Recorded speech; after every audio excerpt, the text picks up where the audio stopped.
नमस्कार, अस्सलाम वालेकुम। आप देख रहे हैं i4G टीवी नेटवर्क। मैं हूं इंतजारुल हक। दोस्तों, आज के इस खास वीडियो शो में हम बात करेंगे वक्फ संशोधन बिल के बारे में। जैसा कि आप जान रहे हैं कि वक्फ संशोधन बिल कानून बनने के बाद कई तरह की बहसें देश की राजधानी से लेकर गांव के गलियारों तक हो रही है। कई तरह की चर्चाएं हो रही है। वक्फ कानून का विरोध कई राजनीतिक दल व मुस्लिम संगठनें लगातार कर रहे हैं। रिट याचिकाएं भी सुप्रीम कोर्ट में दायर की गई है। संभावना है कि 16 अप्रैल को सुप्रीम कोर्ट इस मामले की सुनवाई करेगी। ऐसे में एक बड़ा सवाल यह उठता है कि क्या होगा वक्फ एक्ट का भविष्य। सवाल यह भी उठता है कि क्या वक्फ एक्ट असंवैधानिक है। क्या सरकार को यह कानून वापस लेना पड़ेगा। इस तरह के कुछ ऐसे सवाल हैं जिनका जवाब जानने के लिए हर कोई बेताब है और जानना भी चाहिए। यानी देश के अधिकांश हिस्से में वक्फ कानून को लेकर लगातार सवाल जवाब हो रहे हैं। एक्ट के खिलाफ सुप्रीम कोर्ट में याचिकाएं दायर की गई है। इन याचिकाओं को देखते हुए सरकार ने एक कैविएट याचिका दायर की है, जिसमें कोर्ट से यह अनुरोध किया गया है कि वह वक्फ अधिनियम 2025 को चुनौती देने वाली याचिकाओं पर कोई आदेश पारित करने से पहले उनका पक्ष सुना जाए। ठीक है दोस्तों, यानी वक्फ एक्ट का मामला पूरी तरह से अब सुप्रीम कोर्ट के पाले में। सरकार ने बिल पास कराकर कानून तो बना दिया। अब यह देखना दिलचस्प होगा कि इस कानून का भविष्य क्या होगा। दोस्तों, कानून के विरोध में कई राजनीतिक दल व मुस्लिम संगठनों ने सुप्रीम कोर्ट का दरवाजा खटखटाया है। संभावना है कि 16 अप्रैल को सुप्रीम कोर्ट इस मामले की सुनवाई कर सकती है। कांग्रेस की ओर से मोहम्मद जावेद, आम आदमी पार्टी की तरफ से अमानतुल्लाह खान, डीएमके की तरफ से ए राजा, AIMIM की तरफ से Asaduddin Owaisi, all India Muslim personal law board की ओर से अरशद मदनी व केरल जमीयतुल उलमा की ओर से याचिकाएं दायर की गई है। दोस्तों, वक्फ एक्ट अब देश का कानून बन गया है। वक्फ संशोधन विधेयक से लेकर वक्फ एक्ट तक का जो सफर रहा वह पूरी तरह से भारतीय संविधान में वर्णित प्रावधानों के अनुसार ही जानकार बता रहे हैं। ऐसे में यह बड़ा सवाल है कि आखिर एक्ट के किन प्रावधानों पर मुस्लिम संगठनों व राजनीतिक दलों की आपत्ति है। आखिर क्यों असंवैधानिक बता रहे हैं और सुप्रीम कोर्ट उनकी किस तरह से सहायता कर सकता है।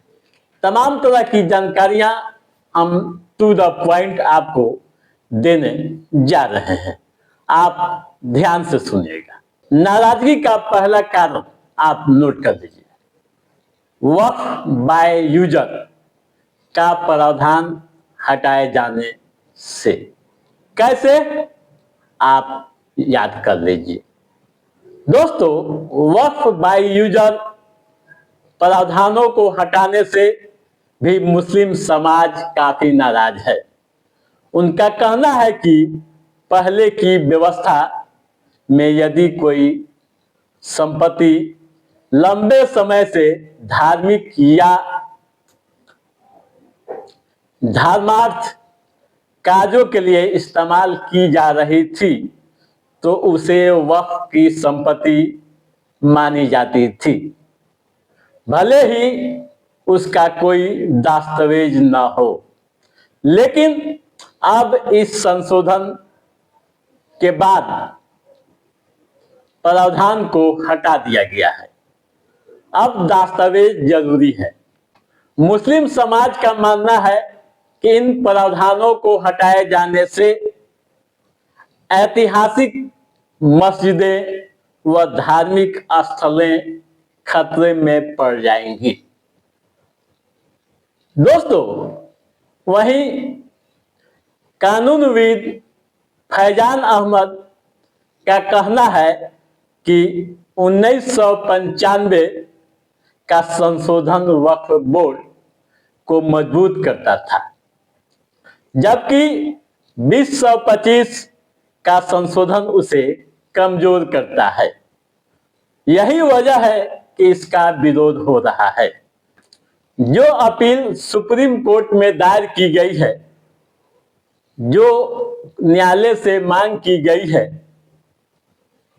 उस पर तो कोई सुझाव नहीं दिया जा सकता, लेकिन कुछ प्रावधानों को रद्द कर सकता है, उन्हें कमतर कर सकता है, लेकिन इसके सुनवाई होने में कई साल लग सकते हैं।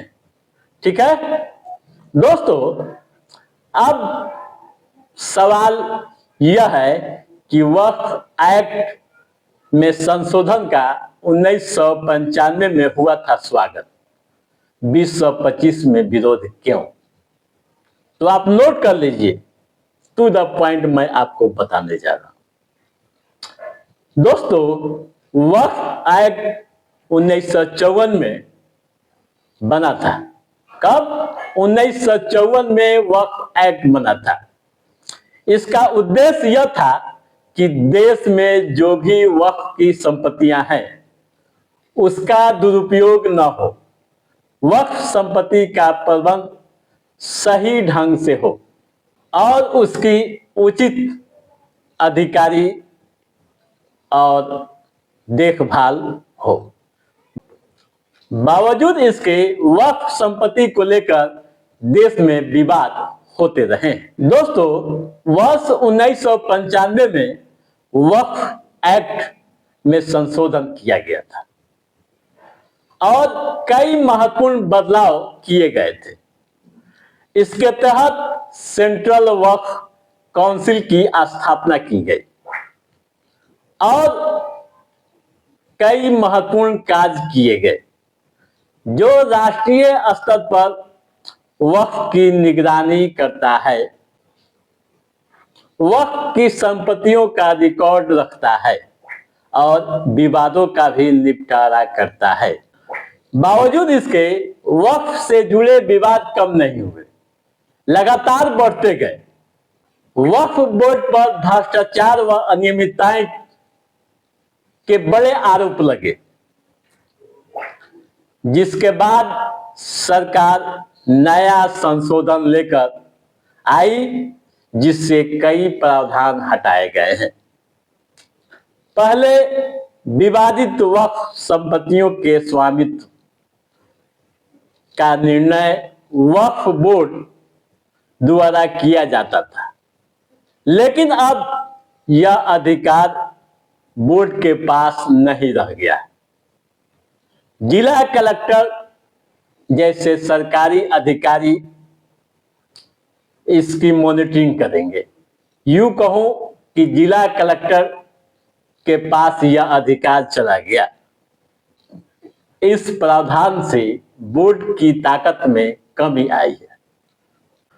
दोस्तों, अनुच्छेद 26 से जुड़े कई मुद्दे हैं, क्योंकि धार्मिक संप्रदायों को अपनी संपत्ति का प्रावधान करने का अधिकार है, लेकिन राज्य उन्हें व्यवस्थित करने के लिए कानून बना सकता है।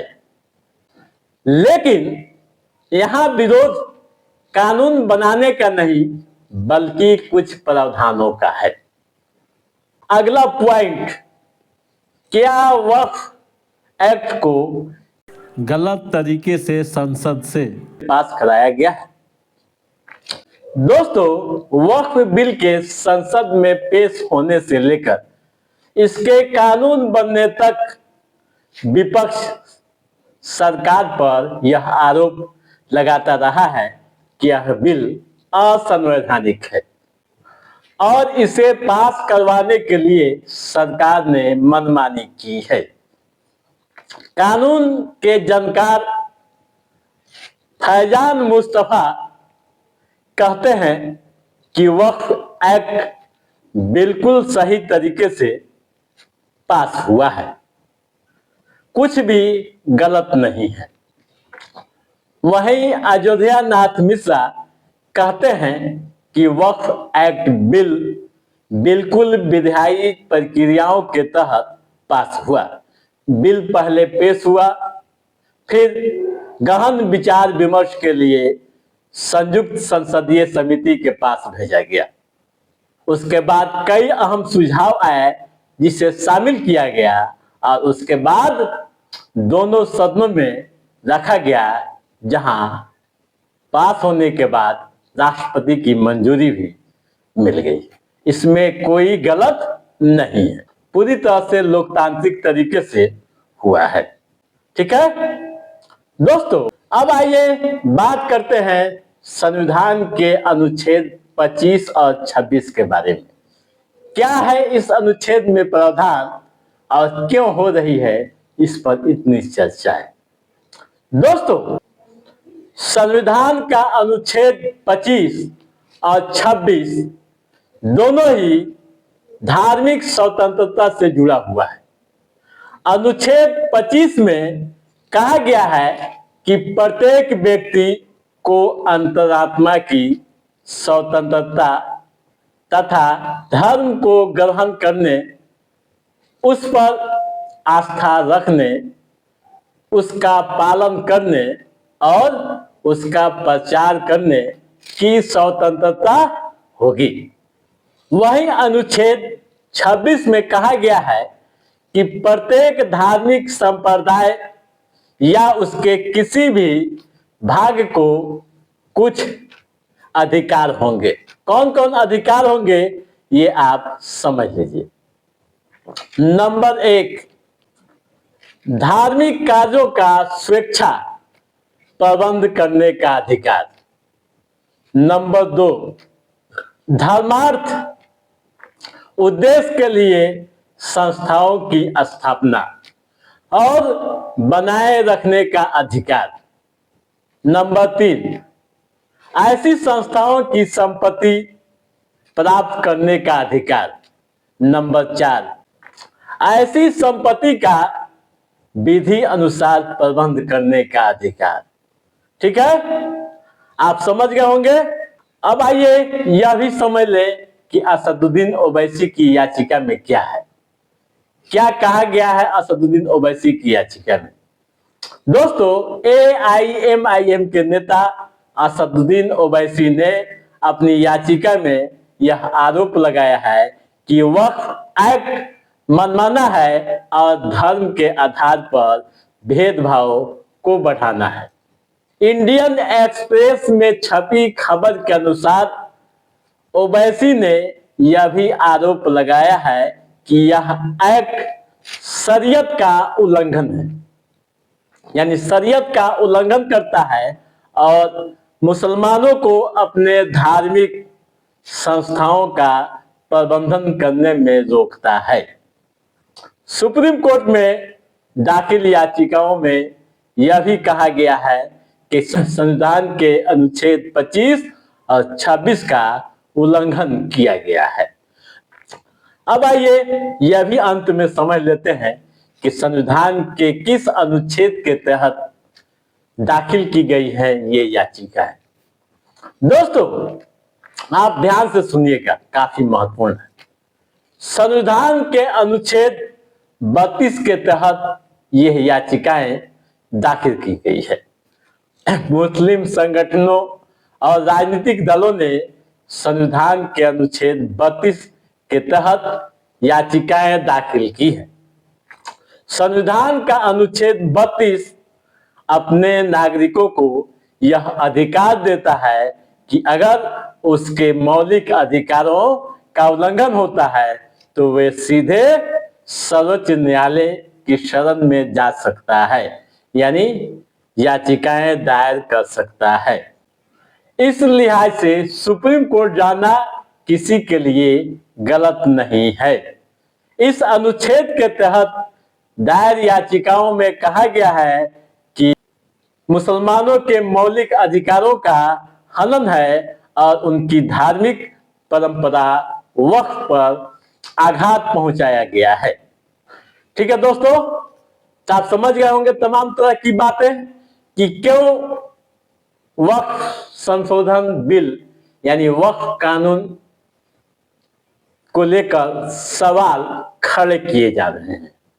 अब देश की निगाहें सुप्रीम कोर्ट पर टिकी हुई है।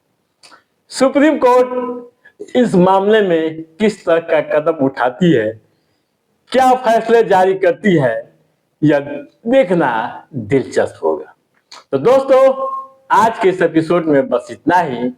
कैसा रहा हमारा यह एपिसोड, आप लाइक और कमेंट करके हमें जरूर बताइएगा। यदि आपने हमारे चैनल को सब्सक्राइब नहीं किया है तो सब्सक्राइब भी कीजिएगा, ताकि इस तरह की महत्वपूर्ण जानकारियों से संबंधित जो भी अप टू डेट है उससे हम समय समय पर आपके बीच पहुंचाते रहेंगे। तब तक आप अपने दोस्त को दीजिए इजाजत। नमस्कार।